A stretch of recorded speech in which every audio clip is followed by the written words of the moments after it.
Hello students, in our elasticity chapter we have understood till now two types of modulus, that is Young's modulus and bulk modulus. So in the elasticity chapter we know that two important terms are appearing, that are stress and strain. So we have to now understand the graph between stress and strain. That means on applying the deforming force, we know that in the elasticity we apply initially a deforming force to any object. Suppose we have an object, we apply the deforming force. So on applying the deforming force, you can see that the change has appeared in the body. Okay, the size is shrinked or expanded like that. So as soon as we remove the deforming force, if the body comes back to its original shape and size, that means it is its elastic behavior or elasticity property. Now in the same graph, we will see that there is an elastic limit. If the force is applied before the elastic limit and force removed, then the body will regain its original shape. So we will call it that this is elastic behavior. And once the elastic limit is crossed, okay, elastic limit is crossed. After that, we have applied the force and we have applied the force more than elastic limit and we have removed it. So because elastic limit was crossed, now the body will not come back to its original shape. That means that is plastic behavior. So let us understand here the graph between stress and strain, in which there are two regions, elastic region and plastic region. So let us understand these two regions. See, we are saying that we apply stress. Stress means force per unit area. Okay.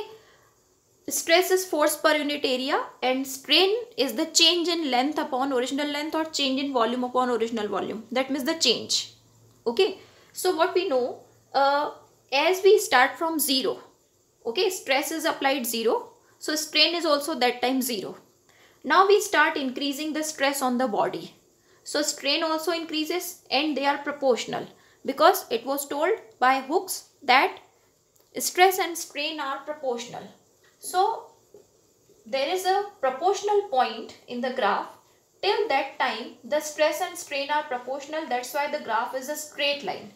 So stress and strain are proportional till P point. So we call this P point what? Proportional point. Okay. Now after that you can see one curve is appearing. Why this curve is appearing? Because here on increasing stress, you can see stress means CY axis. On increasing the stress, strain is also increasing but bit large. Okay, we are increasing the stress but strain is also increasing. They are not proportional. So here we will see that the curve has appeared. Now why this curve is appearing actually? Because initially the body is having the tight bonds, and when we start applying the force to deform it, then that bonds become little loose. So from O, that means from this starting point, from O to P, stress and strain vary proportionally, but after P point the proportional relation is not there, curve relation is there. So till E point, that means elastic limit, we will get two types of behaviors, proportional behavior and non-proportional behavior. Okay, so this way elastic region means O to E. This is divided into two parts. O to P, the graph will come straight line because they are proportional, plus remaining part of the graph is P to E. In the P to E, stress and strain are not proportional. Okay, because if it is a wire, so wire becomes loose. Okay, so that way it happens. So that's why we have noticed that it increasing is there but not proportional. Okay, so here it is the elastic limit. E means elastic limit. Now what will happen after we go beyond the elastic limit? Okay, that means you see, after reaching to this elastic limit, that means you can see this point. If further we are applying the stress, you can see the graph is increasing. Okay, that means we are little increasing the stress. So once the elastic limit has been crossed, you see we have increased the stress here. Okay, so now you can see, now the strain is increasing in very large amount. Okay, as if that wire has become very loose. So very loose means we can also call it yield point. Yield point means here the wire begins to flow. So after this elastic limit, we are getting this yield point. Just after elastic limit, we are getting yield point. Yield point means the wire has become very loose, that on applying very little stress also on the wire, the wire becomes very loose, so it flows. That means if this much wire is there, it will become this much. Okay, so this is strain means change. Okay, change is appearing very big on applying very small amount of the stress. So that's why it is called the yield point. So that means in the plastic region, it starts from E. So it starts after elastic limit. In that we have to understand two important points. Y means yield point. Y is here only. Okay, Y means yield point. And B, what is the meaning of last B? B means breaking point. So that means here the wire will break. So what we are doing, we are continuously increasing the stress. So finally the wire bonds will become so loose that now if we apply any more force, so wire will break. So this last B point is called what? Breaking point.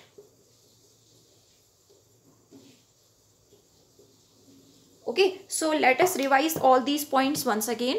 So we are understanding here that suppose we have a wire, okay, and on this wire we are applying a force. Okay, we are pulling it down by any weight or any load. Okay, so what will happen? Whatever is the original shape of the wire, it is increasing in size because this wire will stretch. So that change in the size is called strain, and whatever force per unit area we are applying, that is called stress. So let us start. On applying stress, initially, how the strain will change. So first of all, we'll start from 0 point. If stress is 0, strain is also 0. Then on applying stress, strain will also increase. That's why the graph is a straight line.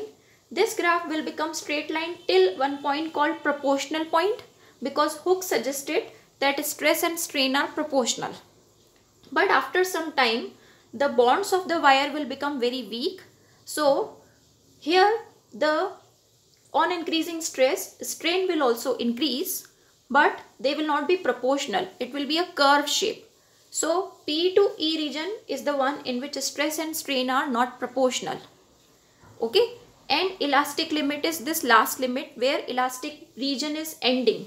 So we can divide this way the graph, that till here elastic behavior is there. Okay, and here plastic behavior is there. Elastic behavior means what? Now if I remove the stress, then the body should come back to its original shape. Okay, so suppose I am increasing the stress and then I have all of a sudden made the stress 0. So the graph will come written on the same path and strain will also become 0. So if stress 0, strain is also 0. So just go back to the graph. So if this is 0, this will also come 0. This type of behavior is called elastic behavior. So this is till this region only. And once the elastic limit has been crossed, that means here. So here two important points are there, Y and B. So in plastic region, after elastic limit, Y and B 2 points are there. Y means what? Yield point. Yield point means what? If we increase the stress a little, then strain, you can see, y-axis is stress. So y-axis is this much increased, you can see. This point you see and this point you see. How much change is there? So it is only this much. So y-axis change is only this much, stress is this much. But you can see that the strain change will be very big. So on applying very small force also, the wire will begin to flow. That's why we call it yield point. Yield means to flow. Okay, wire begins to flow. Wire इतनी loose हो गई है कि वो free हो गई है और बड़ी होती जाएगी like that. And last point, जितनी देर तक वो wire force को झेल सकती है, it can tolerate the force. वहाँ तक ये झेलेगी, उसके बाद एक स्टेज पे आके वायर टूट जाएगी. That point is called the breaking point. So second important point is breaking point. Okay, and now one last point is remaining in the graph, that is this, that if we are in elastic region, we make the stress zero, strain will also come to zero. We are following this graph back. Okay, but once elastic region is crossed, that means we are in the plastic region. Okay, here in the plastic region means what? Even if we make the stress zero, body does not come to its original shape. That means we need to show one extra line in the graph. Suppose at this point the stress is made zero. This way. You see, stress zero आया, यानी हम y axis पे zero पे आ गए, लेकिन x axis पे हम लोग जीरो पे नहीं आए हैं, हम लोग कहाँ आए हैं? O डैश पे. O डैश का मीनिंग ये हुआ कि अब O to O dash stress है, स्ट्रेन है. So O to O dash is a permanent deformation in the body. So just understand once again, if we have crossed the elastic limit, now if we make the stress zero, okay, if we make the stress zero, then also the body will not come to its original shape. अगर वो wire थोड़ी बड़ी रह गई है तो वो बड़ी ही रहेगी. ओके, यानी कुछ ना कुछ उसमें स्ट्रेन रह जाएगा. तो वो कितना स्ट्रेन रह जाएगा उसे हमें इस लाइन से शो करना है. What is that line? O to O dash. तो देखो y एक्सिस जीरो पे आ गए, लेकिन x एक्सिस में क्या है? O to O डैश एक परमानेंट डिफॉर्मेशन है. So this is called permanent deformation. Okay, will note down it. Carefully note down the little more detailing. P means proportional point, E means elastic point. Elastic point means here the bonds have become weak, so stress and strain are not proportional. Okay, at this point, after proportional point. For the region between P to E, this line we have to write down. P to E, bonds have become weak, so stress and strain are not proportional. Okay, in this region. Then Y means yield point. Wire becomes so loose here that even on applying the small stress, large strain appears. Okay, this language we need to write down. And B means breaking point. Okay, and then last was O to O dash, permanent set or permanent change.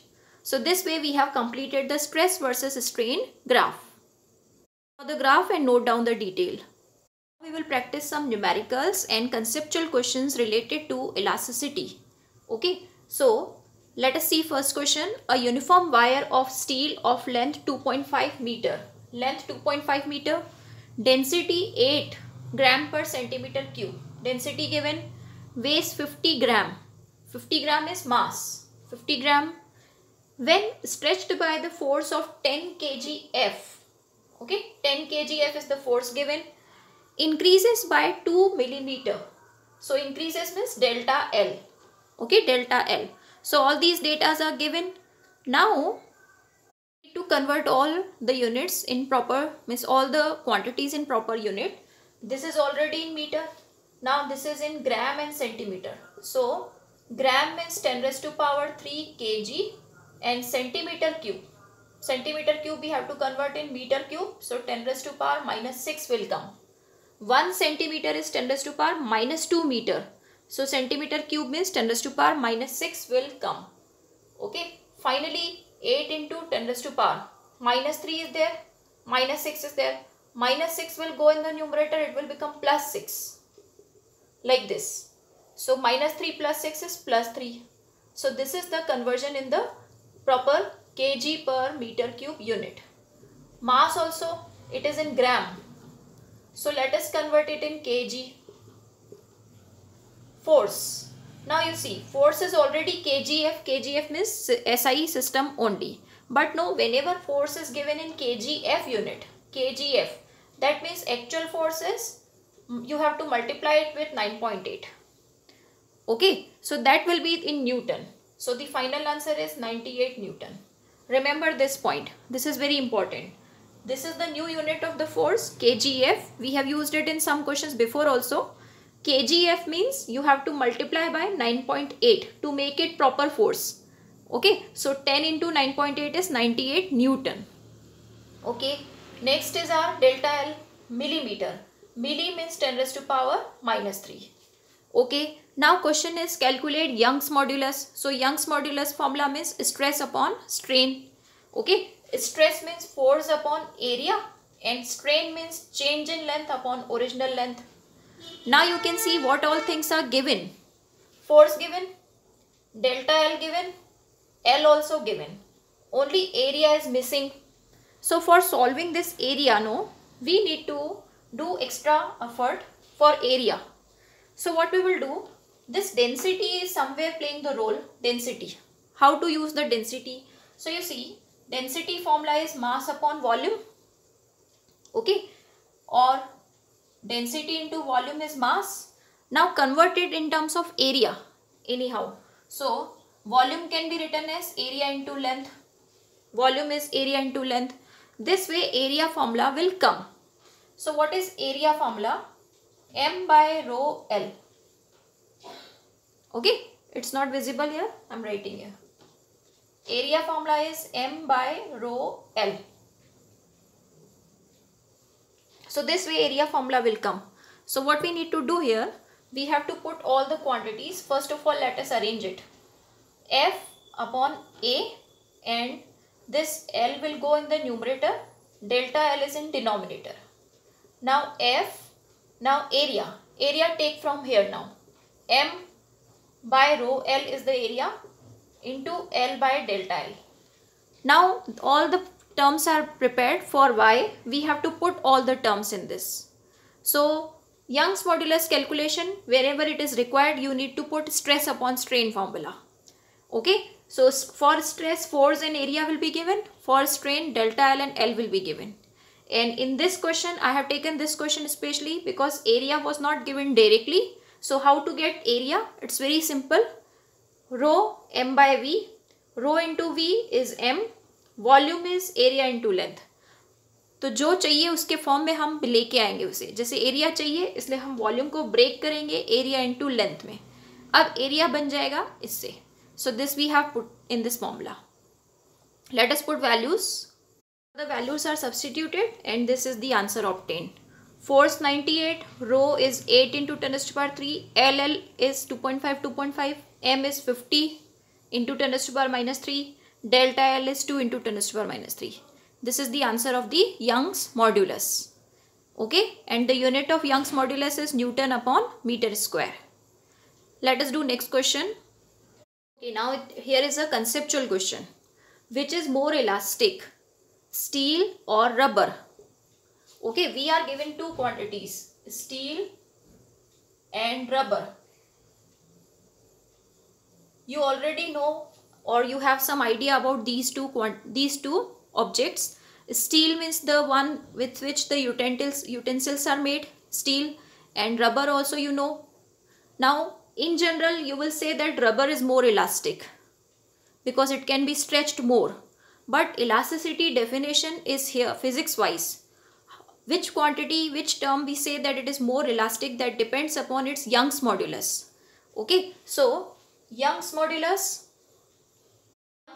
formula is what? Force upon area and delta L upon L.